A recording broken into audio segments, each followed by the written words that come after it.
अगर आपके लिए मुश्किल है तो भैया पॉलिटिक्स से रिटायर हो जाओ। ना let's go straight across to Barabanki in Uttar Pradesh, जहां पर इस वक्त हमारे साथ हैं अखिलेश कटियार जी। कटियार साहब नमस्कार। नमस्कार राजीव साहब, प्रदीप साहब नमस्कार। नमस्कार नमस्कार सर, नमस्कार। कैसे हैं? बड़े बहुत खुश। बढ़िया राजीव अरे साहब, आप सर कैसे हैं? बड़े खुश नजर आ रहे हैं सर आप भाई। अच्छा बता भी दीजिए खुश क्यों हैं इतने, क्या हो गया? मैं प्रदीप जी की मुस्कुराहट को देख के मुस्कुरा रहा हूँ। क्या बात है सर, वंडरफुल। आपके एनर्जी लेवल बहुत जबरदस्त दिख रहे हैं। दिख रहा है, अच्छा बोल रहे हैं, स्क्रीन पे दिख रहा है जबरदस्त, बिल्कुल। पता नहीं क्या कांड करके आ रहे हैं, दिख रहा है मेरे को। अच्छा सर ये बता दीजिए कि समाजवादी पार्टी और कांग्रेस की जो अलायंस है अभी, और उसके साथ में जो आपका पारंपरिक वोट बैंक जो था, इसके बावजूद कि उसको तोड़ने की ना जाने कि क्या भरसक कोशिशें हो रही हैं यार। मतलब मजा आ गया बिल्कुल देख के। मतलब ये जो पॉलिटिकल सिनेरियो अभी चल रहा है, इस पे तो पूरी किताब लिखी जा सकती है, पिक्चर बन सकती है इस पे, तो एक नहीं 10-10 पिक्चर, पूरा टेलीविजन सीरियल बन सकता है। तो जी बीजेपी घबराई हुई दिख रही है सर, मुझे वो कॉन्फिडेंस नजर नहीं आ रहा बीजेपी में अभी। कटियार साहब। राजीव साहब, जैसे जो कांग्रेस के खातों के साथ जो छेड़खानी की जा रही है जी।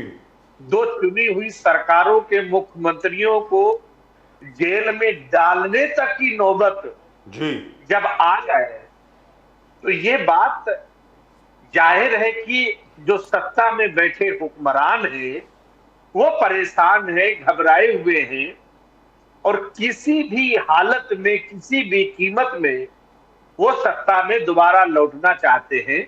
उसके लिए उन्हें कोई भी कीमत चुकानी क्यों ना पड़े। जी तो ये चीज साफ दिखाई देती है राजीव साहब। जी। लेकिन जहां तक के बीजेपी का प्रश्न है, जैसे मैं अभी अभी हमारे कांग्रेस के बड़े वरिष्ठ नेता और बड़े वरिष्ठ प्रवक्ता जो हैं राजू वाघमरे साहब से मैं बात कर रहा था, हम लोग प्रदीप जी और मैं बात कर रहे थे कि यार बीजेपी सीधा जवाब देती नहीं है। मतलब कोई भी सवाल पूछ लो जवाब कुछ और ही मिलता है। मतलब पंडित नेहरू पे जवाब मिल जाएगा, इंदिरा गांधी पे जवाब मिल जाएगा, काछातीपू पे मिल जाएगा। 1974 में यार काछातीपू दे दिया श्रीलंका को, अकॉर्ड साइन हो गया, एग्रीमेंट साइन हो गई, 50 साल के बाद आप वो इशू रेकअप कर रहे हैं। भाई अटल बिहारी वाजपेयी ने तो नहीं किया, और पिछले 10 साल में आप क्या कर रहे थे, ले लेते वापस, ऐसी क्या बात है। और उसके पहले अक्साई चिन, 1962 की war, so on and so fourth. अब ये क्या है, मतलब मेरी समझ के बारे में ये जरा समझाएं मुझे सर, ये क्या लॉजिक क्या है? प्रदीप साहब, जैसे लंबे समय से आप पत्रकारिता से सर जुड़े हैं, और हम भी लगभग 20 साल से राजनीति कर रहे हैं जी। हमने सारे दौर देखे हैं जी। जब राजनीति में हम बात करते थे, संवाद करते थे, मुद्दों पे होती थी, परिस्थितियों पे होती थी, जनता के अंदर हुए बदलाव पे होती। भारतीय जनता पार्टी का शासनकाल इकलौता ऐसा शासनकाल है जब आप उनसे किसानों की बदहाली की बात करते हैं तो कश्मीर की बात करते हैं सर जी। जब आप उनसे नौजवानों के रोजगार की बात करो तो वो राम मंदिर की बात करते हैं। और उससे भी बड़ी बात जो है राजीव साहब, इनके चेहरे पे कोई सिकन नहीं है, कोई शर्म का, कि हमने इस देश के साथ जो किया है उसका एक गिल्ट का जो भाव होता है कि नहीं यार 10 साल हुए, हम सिर्फ झूठे वादे किए जा रहे हैं। उसमें जिस ढीठता के साथ ये आपके साथ संवाद में लड़ते झगड़ते हैं, राजनीति में ऐसे दौर नहीं थे राजीव साहब जी। ये हम जो राजनीति में जो लोग मर्यादा की राजनीति करते थे, सुस्तता की राजनीति करते थे, राजनीति नई पीढ़ी के लिए जो आदर्श होती थी, जो लोग संवेदनशील थे, जवाबदेह थे, जो मानते थे सत्ता में रहे या विपक्ष में रहे हमारी इस जनता के प्रति जवाबदेही है, ऐसे लोग भी अब चुप होने की कगार पे आ गए हैं। वो भाजपा के अंदर ही क्यों ना कुछ ऐसे लोग हो सर। कटियार साहब, राम मंदिर का मुद्दा मोदी साहब ने छोड़ा ही नहीं है। कटियार साहब वो आज कल में भी लगातार उसको दोहरा रहे कि राम मंदिर, कांग्रेस एंड इंडिया अलायंस 70 साल से इस मंदिर के निर्माण के खिलाफ है। आपने इस मामले को अटका कर, लटका कर, भटका कर रखा ताकि लोगों को राम मंदिर प्राप्त ना हो। और मोदी साहब है जो इस कानून के प्रक्रिया में सुप्रीम कोर्ट में बार बार दखल मीन्स पिटीशन फाइल करके इस सुप्रीम कोर्ट के माध्यम से राम मंदिर का पुनर्निर्माण और 22 जनवरी को प्राण प्रतिष्ठान करके पूरे देश को एक स्लेवरी के मेंटालिटी से उठाकर एक स्वाभिमान के मेंटालिटी पर लेके आए। बोले कि आप हमेशा राम मंदिर के खिलाफ था। मोदी जी आज भी बोले, कल भी बोला था, राम मंदिर के खिलाफ है और सनातन धर्म के खिलाफ है। कटियार साहब। प्रदीप साहब, आप दो बातें इसमें देखेंगे जो भारतीय जनता पार्टी की राजनीति है। एक, भारतीय जनता पार्टी के मुद्दे हैं जो इंसान को इंसान से लड़वाता है, धार्मिक उन्माद फैलाते हैं और उसपे अपनी राजनीतिक रोटियों को सेक के अपनी बैतरणी पार करने का माध्यम बनाते हैं। कुछ मुद्दे तो भारतीय जनता के पार्टी के पास वो है, जैसे चाहे राम मंदिर हो, चाहे धारा 370 हो, चाहे कॉमन सिविल कोर्ट हो, इस तरीके के जो भी मुद्दे हैं, ये आपसी लोगों में मतभेद पैदा करके उस तरीके का सामाजिक एक भेदभाव खड़ा करके उससे अपनी राजनीति को आगे ले जाने की कोशिश करते हैं उन मुद्दों पे। दूसरे मुद्दे थे जो जनता के जीवन में बदलाव के लिए थे, जो वास्तविक तौर पर किसी राजनीतिक दल के होते हैं, चाहे बेरोजगारी हो, भ्रष्टाचार हो, महंगाई हो, रोजगार हो, किसानों की समस्या है, आमदनी है। तो ये आप जब देखोगे तो ये दो साफ हिस्से दिखाई देंगे प्रदीप जी। तो जो जन सरोकार से जुड़े हुए मुद्दे हैं, उन मुद्दों पे बीजेपी पूरी तरह फेल है और धार्मिक उन्माद वाले मामले खड़े करके इन गरीब आदमियों का खून चूस के अपने दो जो उनके आदर्श अडानी और अंबानी है उनको लाभ पहुंचाने के अलावा मुझे 10 साल में कोई उपलब्धि तो दिखाई नहीं देती। प्रदीप कटियार साहब ये बताएं, सॉरी ये इसका ठीक ठाक जवाब मुझे अभी तक मिला नहीं, इसलिए मैं तीसरी बार पूछ रहा हूँ। ये तीसरी बार सवाल पूछ रहा हूँ मैं। ये सवाल ये आपसे नहीं, मतलब बाकी सब लोगों से मैंने पूछा, जो यूपी के भी लोग हैं उन्होंने अच्छी तरह उसका विवरण नहीं दिया। शायद आपको मालूम हो सर, वीके सिंह साहब की जगह, जनरल वीके सिंह साहब की जगह गाजियाबाद से अतुल गर्ग साहब खड़े हो रहे हैं। बीजेपी के अतुल गर्ग हैं, वो पहले कॉर्पोरेटर हुआ करते थे, उसके बाद फिर एमएलए बने, बहुत बड़े इंडस्ट्रियलिस्ट हैं, बड़ा स्वरूप रखते हैं और आज तक कभी चुनाव हारे नहीं है, ऐसा करके बोला उन्होंने। उसके अलावा हमारे बड़े अच्छे मित्र हैं बालियान साहब, संजीव बालियान साहब जो हैं, सबके अच्छे मित्र हैं। वो तो सुनने में ये आया है कि वहां के लोगों ने कुछ शोरगुल मचा दिया जब ये लोग वहां पर आए, किसी की गाड़ी तोड़ दी, किसी को पीटा पाटा, ये सब किया। ये क्या हो रहा है सर? तो बीजेपी के जितने भी अब उम्मीदवार हैं उनको बड़ा ये ऑपोजिशन फेस करना पड़ा है, बड़ा विरोध फेस करना पड़ रहा है। ये क्या है? ये तो 400 पार वाले लक्षण नहीं लग रहे मुझको, आपको लग रहे हैं क्या? नहीं, 400 पार वाले लक्षण तो है ही नहीं। ये जो पार्टी जनतंत्र, पार्टी के अंदर लोकतंत्र, प्रत्याशी जनता के बीच से आना, सर्वे कराना, राजेंद्र साहब वो तो बेमतलब की बात है। ऊपर से किसी को लाके थोप दिया जी। और जो गुजरात के एजेंडे को, जो एजेंडा नहीं, गुजरात के पैरामीटर पे जो फिट बैठते हैं, उन्हें पता है कि इनको तो हम चुनाव जिता ही लेंगे, जो वो माइंड सेट रखते हैं कि ठीक है किसी को भी प्रत्याशी बना दे, किसी को भी मुख्यमंत्री बना दे, किसी को भी हटा दे, उसमें कहां परहेज है राजीव साहब? जी दुरुस्त बात है। अब मैं किसी का नाम नहीं ले रहा, मैं ये नहीं कह रहा कि वो मतलब अच्छे आदमी नहीं है, हो सकता है बड़े कॉम्पिटेंट आदमी हो, सक्षम हो, एक एक चीज बड़ा अच्छा आती हो, बड़े अकल वाले हो। लेकिन यार ये प्रदीप जी, आपको याद है कि मध्य प्रदेश के मुख्यमंत्री का नाम याद है सर आपको? प्रदीप जी, मनोज यादव जी कोई है, कोई मुझे याद नहीं है, वो भी यादव है शायद। और अपने राजस्थान के जो एमपी है, इसलिए मुझे याद है क्योंकि उनका नाम भजनलाल है। तो भजनलाल जी हरियाणा वाले याद है, तो क्योंकि उनका नाम भी भजनलाल शर्मा है तो इसलिए भजनलाल मुझे याद है। अब छत्तीसगढ़ के मेंबर ऑफ सीएम कौन है मुझे याद ही नहीं है, आपको याद है कटियार साहब? नहीं सर, आप माफी चाहता हूं, रियल में मुझे भी याद नहीं। मैं बोल रहा हूं, तो ये क्या ये हो क्या रहा है? मैं साथ में ये भी बता दूं सर जी, हम लोग जब ये भारतीय जनता पार्टी से जो पहले की सरकारें जितनी भी केंद्र में रही हैं, चाहे वो स्वर्गीय अटल बिहारी वाजपेयी जी की सरकार भी हम ले ले, तो उसमें कैबिनेट के 10-15 मंत्रियों के नाम आम आदमी जानता था। हर एक कोई जानता था, करेक्ट, बिल्कुल आम करेक्ट आदमी जानता था। जी, दुरुस्त बात। हम लगभग पूर्णकालिक तौर पे राजनीति करते हैं, आप हमसे 10 मंत्रियों के नाम लिखाओगे तो शायद हमें लिखने में तकलीफ। जी, अब एक ही ये हो नाम क्या रहा जानते है? हैं, एक ये संकेत किसका, किस चीज का संकेत है? क्योंकि पहले अगर आप पूछेंगे तो हर एक शिवराज सिंह चौहान मामा की सरकार first class, doctor Raman Singh Chhattisgarh के बड़े अच्छे मुख्यमंत्री हुआ करते थे, वेरी कॉम्पिटेंट, बहुत बढ़िया आदमी थे। वह वसुंधरा राजे जी मुख्यमंत्री थी, उसके पहले भैरव सिंह शेखावत मुख्यमंत्री रहे राजस्थान के। ये सारे नाम याद है ना सबको? तो ये नए वाले जो हैं, मतलब ये कौन लोग हैं? कुछ समझ में आ रहा है आपको क्या? नहीं, मुझे थोड़ा बहुत जो समझ में आता है जी कि जो ये दौर है, जी अयोग्य आदमी पे शासन करे, पूंजीवाद का ये भी एक लक्षण है।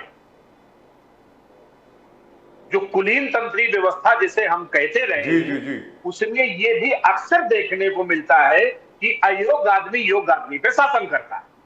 जी, डॉक्टर राम मनोहर लोहिया ने तो लिखा है, लोग एग्जैक्टली यही लिखा है। प्रदीप जी, हमको फिनिश करने दें। जी जी, तो इसका ये कहाँ पहुंचेंगे सर हम लोग इन सब चीजों से? अगर मान लीजिए गलती से, खैर आप तो ये बोल नहीं सकते हैं, मानता हूं आप समाजवादी पार्टी के प्रवक्ता हैं, आप कैसे बोलेंगे कि आपकी परफॉर्मेंस अच्छी नहीं रहेगी? मान लीजिए कि 400 पार हो गए, मान लीजिए, फर्ज कीजिए हो गए, उसके बाद क्या होगा सर, वो भी तो बता दें। मैं सर उसके जो आपका सवाल था कि ये क्या हो रहा है, वहां से आते हैं इस सवाल पे भी मैं आता हूं। प्लीज। भारत में जिनकी वर्थ 20 करोड़ से ऊपर है, वो सालाना 10,000 से ज्यादा, 10 से अब वो फिगर 15,000 तक पहुंच गया है, जो लोग भारत छोड़ के दूसरे देशों की नागरिकता ले रहे हैं।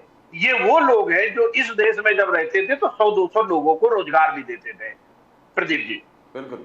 तो ऐसे लोग जब उन्हें ये लगने लगता है कि मेरी आने वाली पीढ़ियों के लिए शायद वातावरण या और चीजें हैं, जब उसमें उन्हें चिंता होने लगती है, तो इस तरीके का पलायन किसी भी देश से बढ़ जाता है राजीव साहब जी। और दूसरा जो सवाल ये है जी कि अगर 400 पार या जो परिणाम भारतीय जनता पार्टी लाना चाहती है, अगर उस तरीके के परिणाम वो ला पाते हैं, तो साहब सबसे ज्यादा खतरा तो हमारे संविधान कॉन्स्टिट्यूशन को ही है।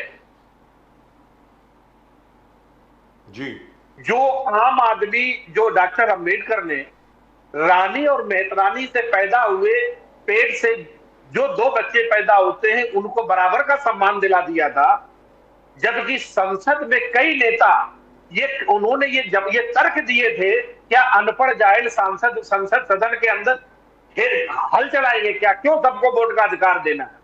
तो लंबे संघर्ष के बाद इस देश को एक ऐसा संविधान मिला था, जो संविधान वंचित, गरीब, किसान और मजदूरों को भी हिस्सेदारी दी और गरीब तबके से भी लोग निकल के बड़े पदों तक गए। लेकिन अगर ये उस मकसद में कामयाब होते हैं तो मुसलमानों के साथ क्या होगा ये मुझे नहीं पता, लेकिन दलित पिछड़ों के अधिकारों पे डकैती पड़ेगी, ये बात हमारे नेता माननीय अखिलेश यादव जी भी बार बार कहते रहते। कटियार साहब, मगर आपने जब रैली हुए थे लोकतंत्र को बचाने के लिए, संविधान बचाने के लिए, महासंग्राम जो हुआ, रामलीला मैदान पूरे दुनिया और देश देखा, और वहां पर हर नेता ने उस चीज को कहा कि लोकतंत्र खतरे में, संविधान खतरे में है, जुडिशरी को इंटिमिडेट किया जा रहा है, minorities are living under fear, और कहा कि राइट विंग एक्टिविज्म बढ़ गया है, और उन्होंने कहा ऑपोजिशन लीडर्स खास करके अटैक हो रहा है, अरेस्ट हो रहा है, अत्याचार हो रहा है। जो गूंज वहां से निकला, क्या आपको लग रहा है कि सुप्रीम कोर्ट का डिसीजन संजय सिंह के बारे में बेल देना ये एक संकेत है कि लोग झूठ रहे हैं और सुप्रीम कोर्ट को अपना इंडिपेंडेंट जुडिशरी जो बोलते हैं स्टडी इंडिपेंडेंस दिखाना पड़ेगा? क्या वो एक मिसाल है कि अब परिवर्तन आ रहा है?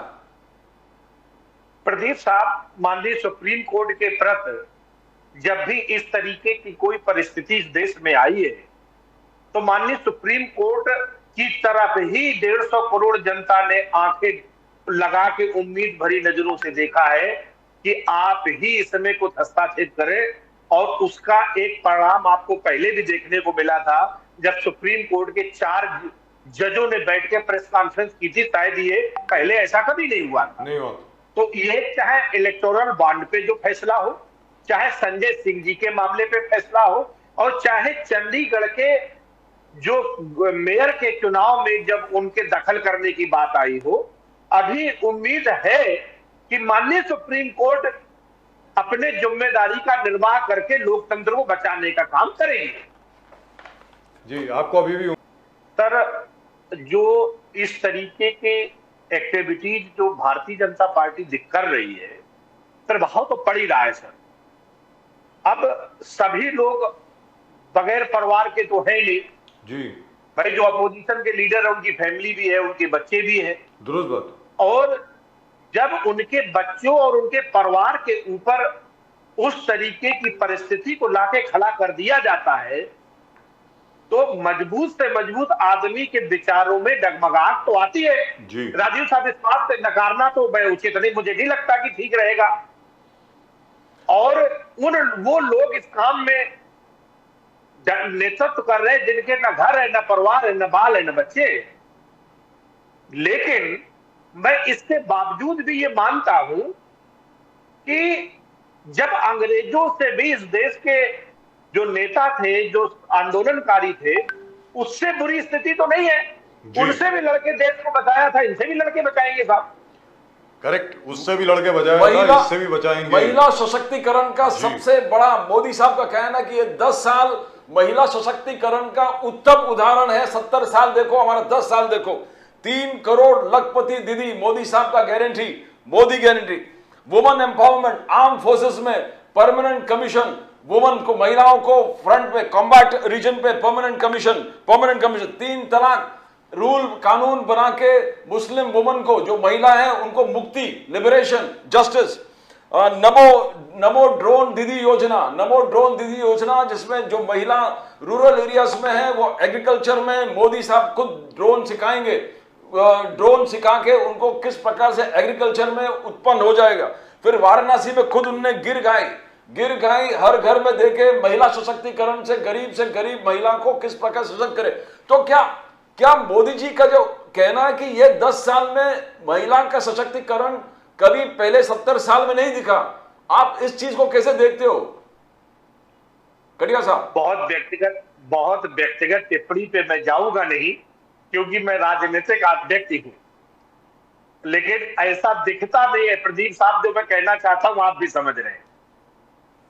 लेकिन जो महिला रिजर्वेशन लेके आए बिल आप पार्लियामेंट में, जो गांव और गरीब, दलित और पिछड़े और आदिवासी की जो महिलाएं थी, आखिर उसको हिस्सेदारी से डर क्यों लगता है आपको? अब ये जाति भारत की हकीकत है राजीव साहब, और भारत की हकीकत को नजरअंदाज करके ऐसे थोथे विकास की कल्पना को सामने रखना, ये बहुत ईमानदारी भरी बात तो मुझे नहीं लगती। एक बात। दूसरी बात, अगर आप ये मानते हैं कि रियल में वास्तविक तौर पे महिला सशक्तिकरण करना है, तो 0 से लेके और किसी भी एजुकेशन में किसी महिला की कोई फीस नहीं लगेगी, चाहे IIM में जाए, चाहे NIT में जाए, चाहे PMT में जाए, कर दीजिए। फिर किसी भी जात धर्म की हो, बात बढ़ सकती है उससे बेहतर जी। तो जो बात आपके शब्दों में है, वो बात नियत में भी तो दिखे।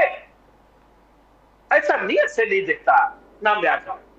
तो कटियार साहब ये बताएं, अभी जो ऑर्डर आया है ये कहते हुए कि जितने मदरसे हैं अभी जो काम कर रहे थे यूपी में, वो सब गैर कानूनी है।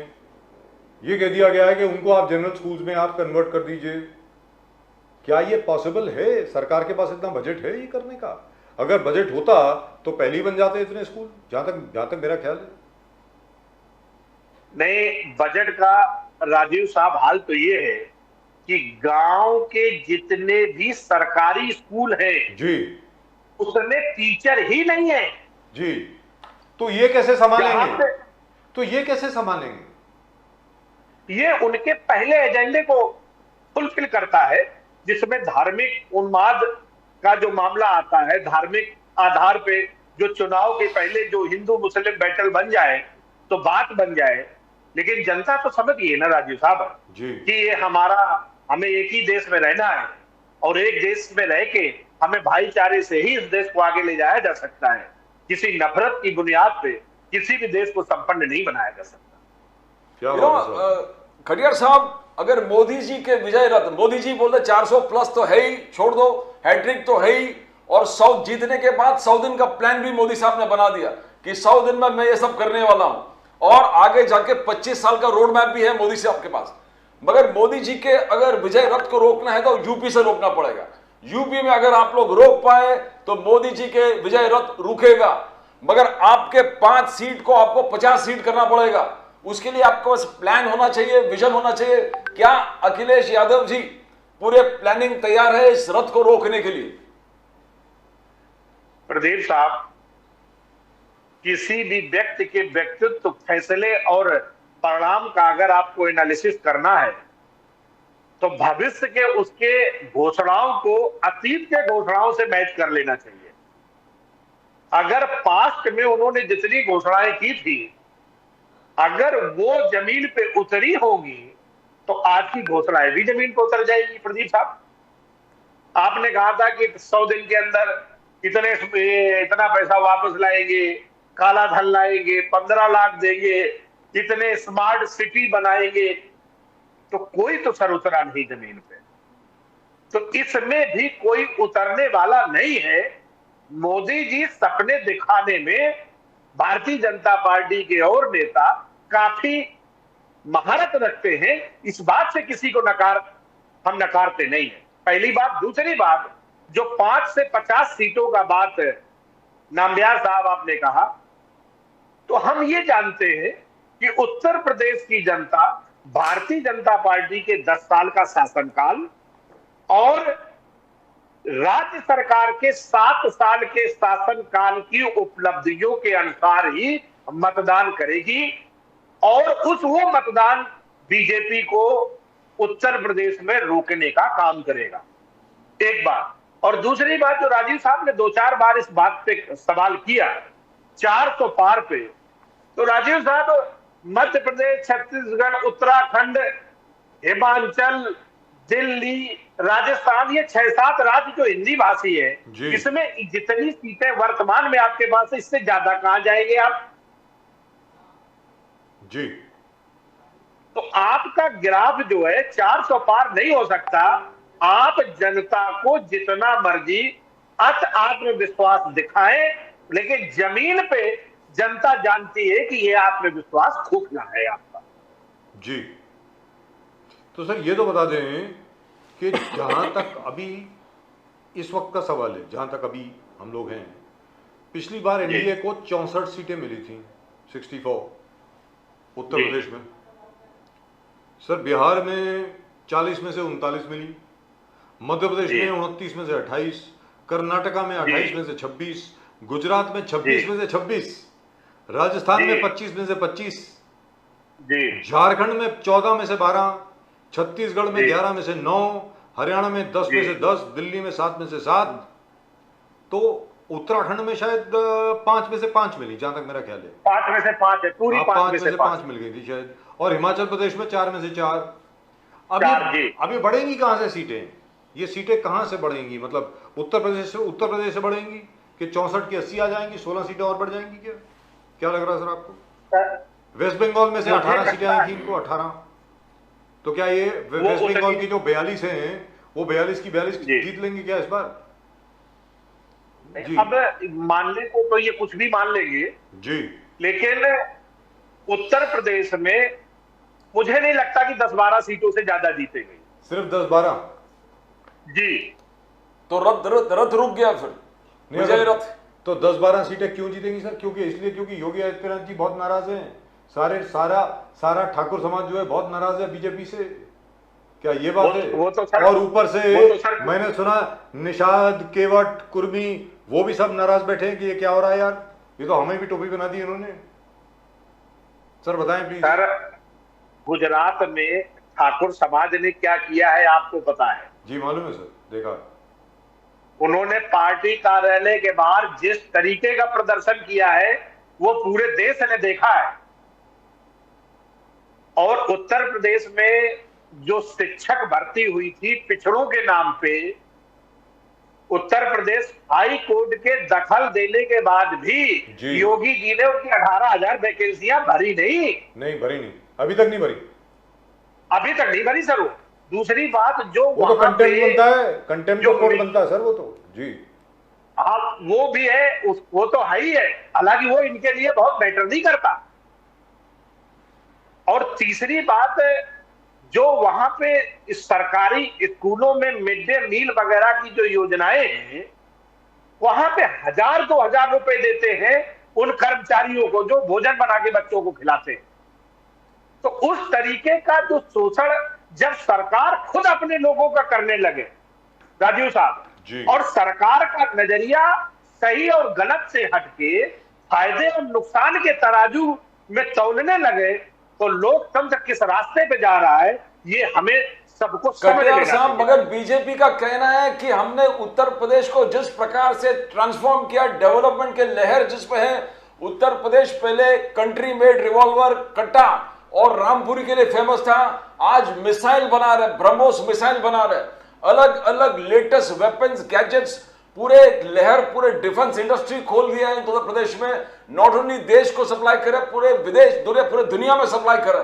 बोले ये परिवर्तन है, रामपुरी कट्टा से लेके ब्रह्मोस मिसाइल। बोले इससे ज्यादा कौन सा एग्जाम्पल, उदाहरण चाहिए आपको कि विकास हुआ है? कटियार साहब। नाम्बियार साहब, हम पूरा उत्तर प्रदेश खाक छापते रहते हैं, बुंदेलखंड से लेके गोरखपुर तक। हमें वो फैक्ट्री आज तक तो दिखी नहीं जहां पे प्रोडक्शन हो रहा है साहब। 7.5 साल हो गए शासन के, और उत्तर प्रदेश में जमीन पे जो संस्थाएं, जो इंस्टीट्यूशन काम कर रहे हैं, चाहे जो बाहर के लाई हुई कंपनियां हैं, वो वही है जो माननीय अखिलेश यादव जी लेके आए थे। जो ग्लोबल समिट के नाम पे, इन्वेस्टर समिट के नाम पे सरकार ने अपने पैसे भले ही पानी की तरह बहाए हो, लेकिन राज्य में ईंट तो कहीं लगी दिखी नहीं साहब। सर बहुत बड़ी बात बोल रहे हैं आप। मैं तो जमीन पे कहता हूं ना कि वो जमीन पे जो प्लांट प्रोडक्शन देने लगा हो, 2 प्लांट के नाम भी कभी उनका कोई आदमी बता दे, हम भी जाके देख आएंगे साहब। हो सकता है हमसे गलत हो तो हम अपना सुधार लेंगे, हमें कोई अहम और घमंड नहीं है। सर ये कहा जा रहा है कि लखनऊ और कानपुर के आसपास तकरीबन 3 हिंदुस्तान एरोनॉटिक्स लिमिटेड की मैन्युफैक्चरिंग यूनिट हैं, 9 ऑर्डिनेंस फैक्ट्रीज हैं। ऑर्डिनेंस फैक्ट्री जो है, by the way this is for the information of viewers, वो पहले से ही थी, उसमें कोई बड़ी बात नहीं है। ये 9 ऑर्डिनेंस फैक्ट्रीज जो हैं, दे वर ऑलवेज देयर। ये भी कहा जा रहा है कि बड़े एमएसएमई, छोटे यूनिट जो हैं, जो डिफेंस के लिए काम कर रहे हैं, वो बहुत ज्यादा अभी बनाए गए हैं। Is that true sir? आपने देखे हैं क्या?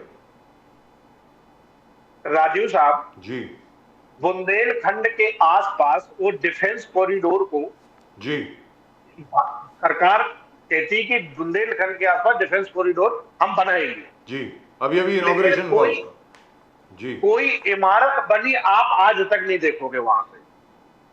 ठीक है, पेपर पे कुछ मिल सकता है, जमीन पे तो कुछ नहीं है साहब।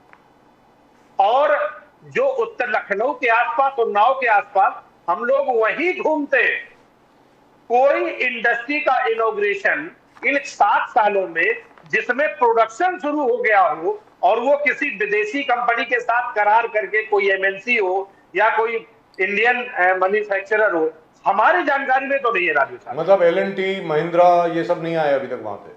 वो बोफोर्स गन बनाने के लिए किसी का इस पीरियड में किसी ने शुरू नहीं किया है जी, बीते योगी साहब के 7 साल के पीरियड। और अभी आपने बुंदेलखंड की बात करी, तो चलते चलते आपसे ये जानना चाह रहा हूँ, बुंदेलखंड की सबसे बड़ी समस्या जो थी पहले, पानी की थी, आपको याद होगा जी। बहुत ड्राई एरिया है वहां पे, मतलब जी आज भी है, सालों साल वहां पे सूखा पड़ा रहता है। जब सरकार आई थी, मोदी जी की सरकार जब 2014 में आई, और उसके बाद जब योगी आदित्यनाथ जी बने मुख्यमंत्री, ये वादा रहा था उस वक्त की बात है, आपको याद भी होगा, उन्होंने कहा था कि बुंदेलखंड को पानी की किल्लत से हम लोग बचाएंगे। क्या पानी की किल्लत से बुंदेलखंड को बचा लिया गया है? क्या वहां पे अब नदियां बह रही हैं, फर्स्ट क्लास पानी है, हर नल से जल आ रहा है, कोई टेंशन नहीं है? सर बताएं। राजीव साहब, ये तो बुंदेलखंड को छोड़ ही दीजिए, पूरे देश में जितनी सिंचित जमीन 2014 में थी 2-2.5% भी बढ़ी नहीं है। बुंदेलखंड में तो कुछ बदला ही नहीं है। हमने कोई इस तरीके का बरसात के पानी का भी इंतजाम नहीं किया है कि बाढ़ के पानी को भी हम उपयोग कर लें। उस तरीके के कोई बांध नहीं है, कोई व्यवस्था नहीं है। गांव की हालत वैसी ही है 10 साल पहले जैसी थी। और एक बात राजीव साहब, आप इस बात से जरूर सहमत होंगे कि बीते 10 सालों में सरकार की कमाई जिस तरीके से बढ़ी है और जितने आज सरकार के पास रिसोर्स हैं और प्लस जितना सरकार ने बेअंतहा 10 साल में कर्ज लिया है, उस पैसे को सुनियोजित तरीके से लगा देते तो निश्चित तौर पे भारत, आप देखते भारत की राह पे होता। तो ये आप बड़ी मुझे डिप्रेसिंग सी खबर दे रहे हो सर। हम लोग तो बड़े उत्साहित थे। प्रधानमंत्री जी हर बार बोलते थे कि भाई मैंने उत्तर प्रदेश को उत्तम प्रदेश बना दिया है। उत्तर प्रदेश का जो जीडीपी है महाराष्ट्र से भी आगे हो गया है।